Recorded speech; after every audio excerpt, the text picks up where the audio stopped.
कई लोग कहते हैं महाराज जी, जिस रुद्राक्ष को हम पहनते हैं उस रुद्राक्ष को कहाँ नहीं पहनकर जाना चाहिए।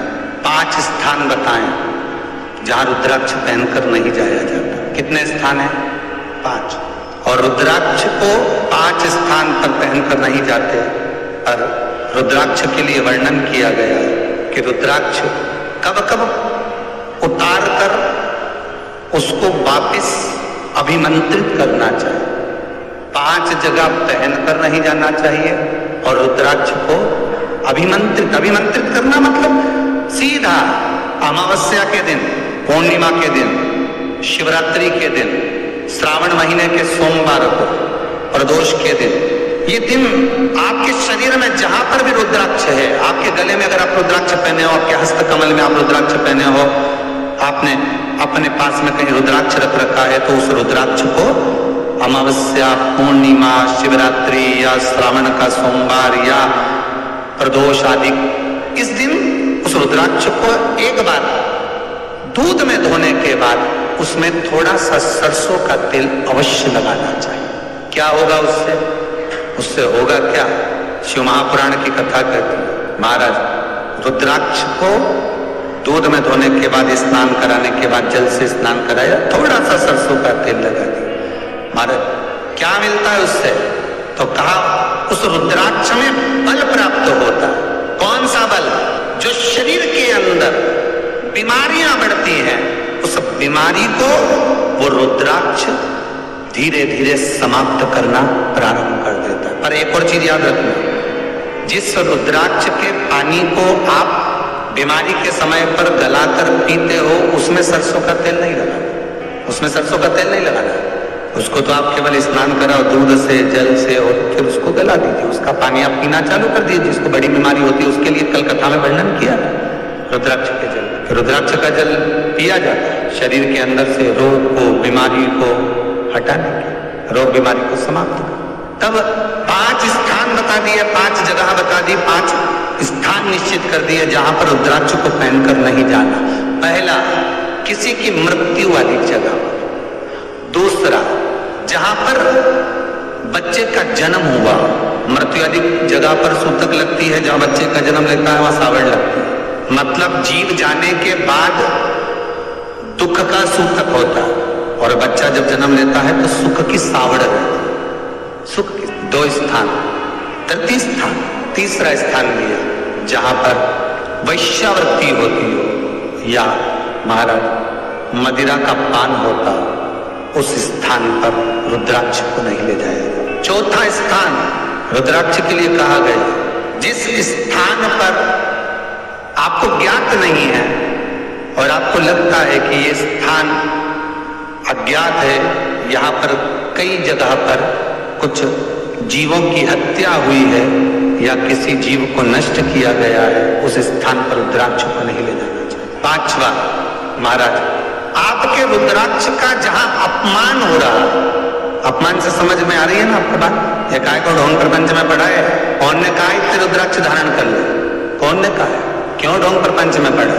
अगर हम रुद्राक्ष गले में पहन लेते और नारी का रजस्वला धर्म आ जाता, रजो धर्म का समय आ जाता, वो रुद्राक्ष हम गले में धारण कर रखते हैं, तो वो रुद्राक्ष क्या वो बेकार हो जाता है?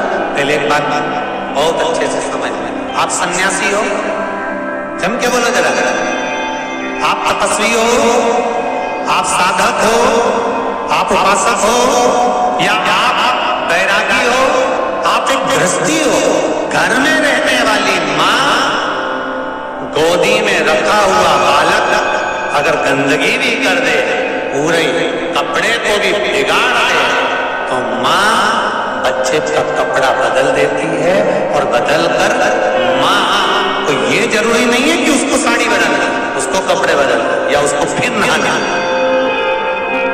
बच्चा जब गोदी में होता है तो माँ की गोद में कितनी बार भी गंदगी कर दे, फिर माँ अपने कपड़े बार बार नहीं बदलती, उसी कपड़े से काम करती रहती है, उसी कपड़े से सेवा करती रहती है, उसी कपड़े से भगवान का पूजन भी करेगी तो भगवान स्वीकार करेगा। क्योंकि मातृत्व के लिए, माँ के लिए, नारी के छोड़ दिया गया है कि तुम पर हाँ, आप अगर पूजन करने बैठ रही हो तो आपको ये 7 दिन पूजन नहीं करना। पर रुद्राक्ष अगर आप पहन रहे हो, रुद्राक्ष अगर आप धारण कर रहे हो और अपने जीवन की सार्थकता के लिए स्वीकार कर रहे हो, जैसे तुलसी की माला और रुद्राक्ष की माला गले में पड़ी रहती है, तो ये कंपनी का ट्रेडमार्क होता है कि तुम कौन सी ब्रांड के हो।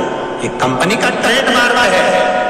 तुलसी की माला पहनकर प्राण छूट गए तो वैकुंठ चले गए, और रुद्राक्ष की माला पहनकर प्राण छूट गए तो कैलाश धाम चले गए। ये कंपनी का ट्रेडमार्क। छोटे रुद्राक्ष की माला, छोटा जो रुद्राक्ष होता है उसकी माला, कैंसर का जो मरीज होता है, अगर वो फर्स्ट स्टेज का कैंसर भी है, छोटे रुद्राक्ष अगर अच्छे हैं, 3 मुखी से लेकर 5 मुखी, 7 मुखी, 9 मुखी, 11 मुखी छोटा रुद्राक्ष मिल जाए, उसकी माला अगर पानी में डाल दी जाए और उस पानी को वो मन का ही डाल दो, उसी का पानी थोड़ा थोड़ा कैंसर के मरीज को सुबह दोपहर शाम श्री शिवाय नमस्तुभ्यम का जाप कर कर, पंचाक्षर ओम नमः शिवाय का जाप कर कर, शंकर शिव का नाम लेकर, महाकाल बाबा का नाम लेकर, विश्वेश्वर विश्वनाथ का नाम लेकर, केदारेश्वर का नाम लेकर, 12 ज्योतिर्लिंग का स्मरण कर कर अगर वो आचमन करना प्रारंभ कर दे तो कैंसर रोग में भी आराम मिलना प्रारंभ। केवल आचमन ही नहीं करना है,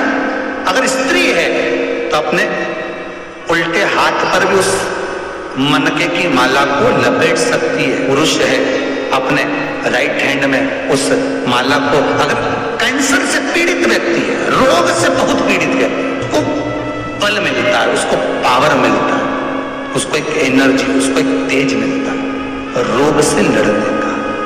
कई लोग कहते हैं महाराज जी रुद्राक्ष को सिद्ध कैसे करना चाहिए, तो शिव महापुराण में एक ही उपाय लिखा है, 108 बेलपत्र पर शंकर का नाम लिखकर समर्पित कर दो, या लाल चंदन चढ़ाकर समर्पित कर दो रुद्राक्ष के ऊपर, या उस रुद्राक्ष को आप अभिषेक में समर्पित करो, या उस रुद्राक्ष को सरसों के तेल में रखकर उसको फिर समर्पित शिव जी को। रुद्राक्ष को निकाला, शंकर जी के ऊपर रखा, शिव जी के चरणों में रखा, अभिषेक किया, उसको धारण किया। सिद्ध कैसे करना है, तो शिव महापुराण की कथा में एक संवाद बड़ा सुंदर लिखा कि रुद्राक्ष अपने आप में सिद्ध है।